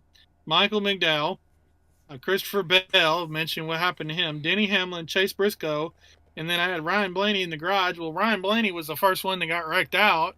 So it's like, well, I might as well leave him in the garage because he's not going to get out of the garage. Yep. So before stage one, I had 3 cars wrecked. 2 of them completely out of the race. For my head-to-head, I Cindric, which, won. I had Chastain over Larson just because Larson's track record at these races have not been good. No. Ross's has. Yep. The past couple races, Daytona and then Talladega, Cal's been up there. So I guess maybe maybe he's reversed his It's possible. thing. I did pick Logano over Busch, which I had that until 2 hours after the race. Yep. And then Austin Dillon over Noah Gragson, which I lost. I picked Austin just because Austin's really good at these tracks. So, I figured they would be close, but I figured Austin would have him, and they were close, but, Noah was able to pull it off. But all in all, really good weekend at Rockingham. Pretty decent Xfinity race at Talladega. At least they raced. Terrible Cup race at Talladega. Yeah. So yeah, and let's see. Next we've got Texas for all 3 series, and then Kansas for truck and cup. Texas. Yeah. Okay. Texas just isn't one of those. Ever since they reconfigured it, it has not been the world's greatest track. It wasn't the world's greatest track before then, but since the reconfiguration, it's really not been that great of a track. But, Texas is Texas. Oh, one thing of news that we forgot to mention. In 2026, the championship race is moving to Homestead. And then every race after that, they will be alternating between different tracks. Those tracks have not been announced. But Phoenix and Las Vegas are believed to be 2 of those tracks. Of course, Phoenix, Vegas, and Homestead are believed to be 3 of those tracks, with the possibility of a couple others sprinkled in there. But NASCAR hasn't been clear on that, but they are moving the championship race back to Homestead, which only means one thing. They had better do everything that they can do to make sure that Kyle Larson does not make championship 4 in 2026. If they've got to wreck him at Martinsville, if they've got to wreck him at Talladega, if they've got to do something to make him mad where he right hooks somebody and gets suspended, they better do everything in their power to keep Kyle Larson and Tyler Reddick and Ryan Blaney from getting to that championship 4, and even Christopher Bell from getting to that championship 4 in 2026, if they want to have a prayer of being the champion. Yeah, I would agree with that. for sure. Yeah, I completely forgot about that. But that's good. It's what we're wanting. We still want the playoff format to change. But now that they're starting to move the tracks around, I think we'll slowly get some improvements. You want me to tell you my idea of the perfect playoffs? Sure. Perfect playoffs for the NASCAR series. I'm talking about trucks, Xfinity, and Cup. The perfect playoffs for those 3 series is a 36 race playoff series. And the driver with the most points at the end of 36 races, not counting the Clash in the All-Star race, is your champion. Fair enough. I'm good with that. Keep your stage points. Keep your simplified point system, 1 position per every position.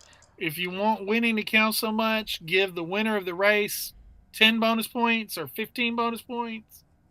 Whatever, where, second place gets 39 points and the winner gets 55 points. Okay, I'm perfectly okay with that. Yep.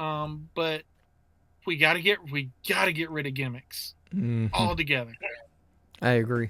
And I mentioned keep your stage points, but stop with the stage breaks. Let them race the 500 miles or 400 miles or whatever it is. Let them race. I agree. Well, we said short episode, and then we had difficulties and blah, blah, blah, and we kept yapping. So we should probably stop saying it's going to be a short episode, and maybe then we'll actually have a short episode. It's a short episode compared to the 3 hours ones we've had. Very true. Yeah. That's all I've got. For now. I'm gonna give some non-sponsor shout-outs real quick. Go for it. Be sure to be listening to the Scene Vault podcast with Rick Houston and Steve Wade. Door Bumper Clear this week. Kyle Busch was on. It's up. You can check it out. I've not had a chance to listen to that one yet. But gonna be interesting to have Kyle Busch on there. Freddie Kraft and Tommy Baldwin taking over this year, doing a really good job. Dale Jr. Download, Actions Detrimental. Denny had a couple pretty good rants this week on Actions Detrimental. The Teardown with Jeff Gluck and Jordan Bianchi. Jeff had a really good rant. Saw some of those clips. On there that was really funny. I get his point, but when I hear Denny Hamlin's explanation, I get that just as well. Happy Hour with Kevin Harvick, Stacking Pennies with Corey LaJoie. Follow all of them and Dirty Mo Media and all that on social media. Also follow Bob Pockrass and Matt Weaver. Follow Jayski. Couch Racer on X. They're not as active as they used to be, but they are still active. The X's new algorithm has really kind of thrown off. I have to go and look for stuff now to find some of the people that I follow in their posts. Brock Beard on X and YouTube. He just put up a 3-part series on Cartoon Network Wacky Racing from when Cartoon Network sponsored cars in the Cup Series. Very, very good. Go and check that out if you haven't. Check out his other videos, Rise of the Field Fillers, 3 Before February, 2000,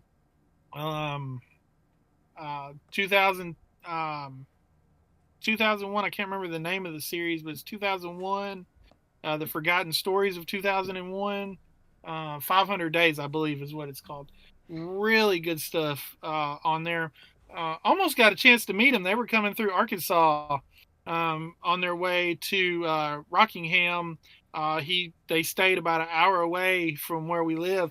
Had I known, I would have invited them to stay in this area and went out to eat and hung out with That would have been Brock cool. and his brother. But maybe someday.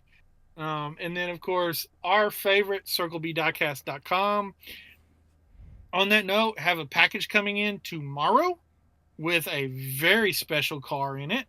One for you and one for me. Nice. That I will do a review on this week.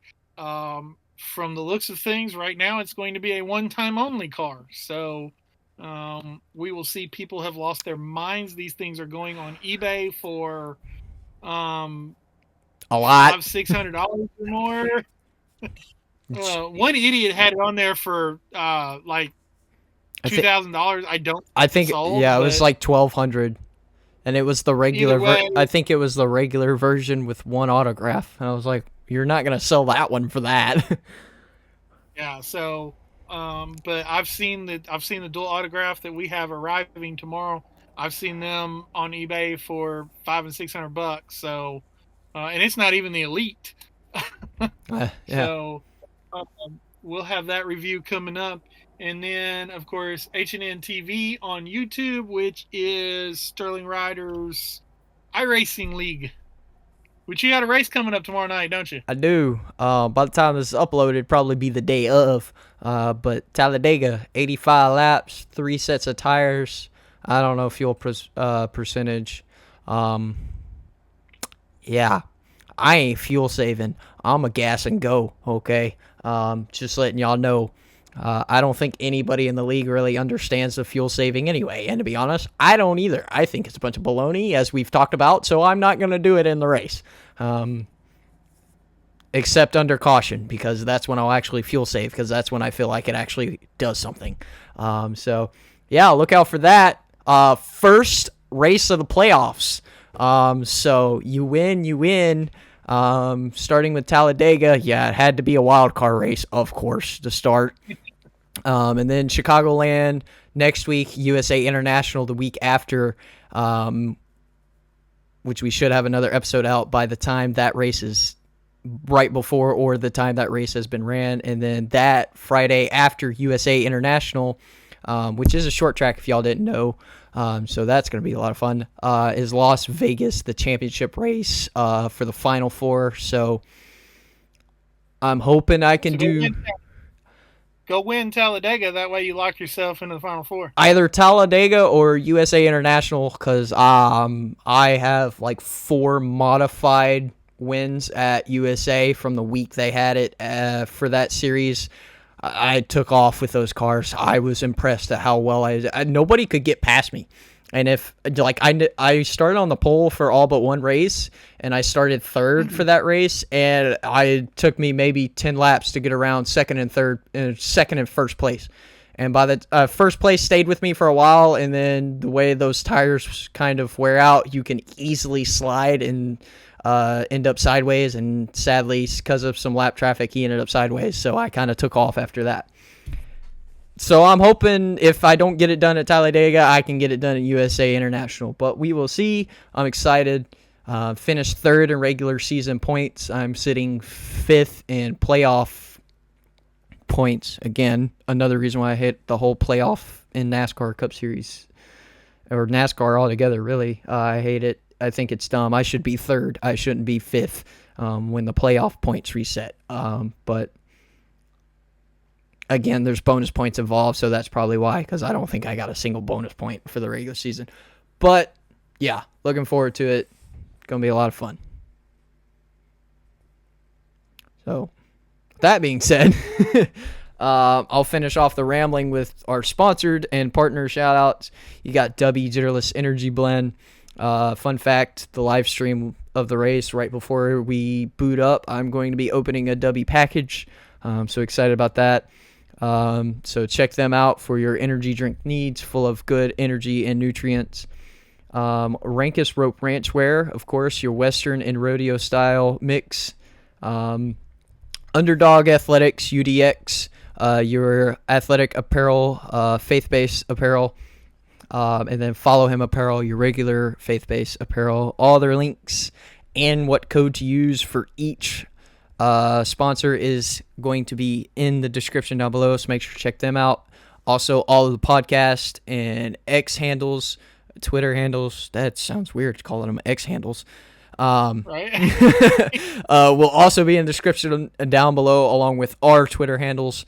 So if you want to come follow us, we do a lot of retweeting of news, and I will also shout out when I'm live on YouTube or such as that. So, yeah. So who's on the car tomorrow night? Who is on the car tomorrow night? Hold on, let me pull up the note. I did a little bit of revision where I had everything 2 races except for Dubby. Dubby has been with me for the longest, so I have them for 3 races. Talladega is going to be Undrdog. So UDX Athletics. Chicagoland will be Rankest Rope Ranch Wear. USA, I'm going to have our podcast on us, on for that. And then Las Vegas, of course, since Dubby is the big first partnership of the channel, I'm honoring them at the championship race. So yeah. Also be on the lookout for Elijah. Another shout out to him, letting me sponsor him this week for our league at our league race at Talladega and other leagues he runs in. He will be running the podcast scheme once again. So cool. And if you missed the Charlotte race, it's on the channel. It was a solid race at first. Me and San tried to outmaneuver everybody by saving a extra set of tires that ended up doing us no good. But it was also our military veteran tribute. I had 3 names on my car: U.S. Navy for World War II and Vietnam. Both of them were my grandfathers. And then a really good friend of mine, Nick Garza, who I served with a couple years ago. So shout them out. Thank you for your service, of course. Also big inspirations to me. Also, if you have, I don't normally do this, but if you have TikTok, Nick streams on TikTok, official NG Gaming. If you care about TikTok, I really don't. So, but go check him out. He is growing. He's very big there. Also going to shout him out. He made the new logo for the channel, so appreciate that from him. So yeah. Cool. Well, that's all I got. So any other things you got there, Duke Rider?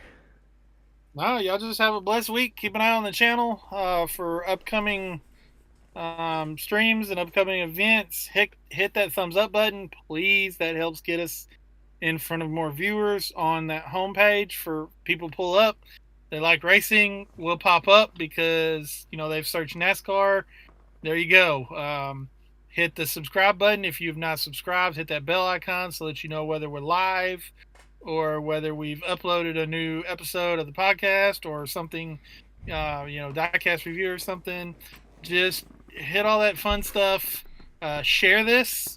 Don't be afraid to share our stuff on social media. Our stuff we try to keep it clean and kid friendly. I will say that I did get a little aggravated streaming some WWE 2K25. No cuss words, but I got a little aggravated. Oh. I forgot. I was trying to do it on normal difficulty just so I could run through the matches so the people could see the storylines and what all we unlocked with everything. But I had turned it up. When I normally turn it up when I'm playing in other modes. Turned up to the I think it's legend is the top difficulty on that. I usually turn it up. And then I forgot to turn it back down, so I was doing this stuff on legend. Whoops. People weren't tagging when they were supposed to tag. People weren't doing stuff they were, I wasn't able to do certain things because they weren't doing what they were supposed to do. So I got a little aggravated and kind of got a little loud, but nothing bad. It happens. Part of that's part of the fun for the viewers, But yeah, also keep on the lookout. I'm posting more shorts. I'm starting to get small clips for the shorts. I know shorts really help boost with the channel views. I posted one last night, so 24 hours ago, and last I checked a few hours ago is at over 1K views. I think it was at like 1.3. I was like, dang. So was that your basketball clip? That's the basketball clip. Running with Exotic, a friend of mine, and NG Gaming. We have a little gaming trio going. Sadly, I'm kind of just the oddball, though. They stream pretty often. I don't, because I'm either working, recording, or driving a race car in my own stream. So, but I'm gonna try and schedule some more time with those guys. Get some more streams out with some other gamers. Try to get me and Duke Ryder into some more gaming streams where we can schedule those together.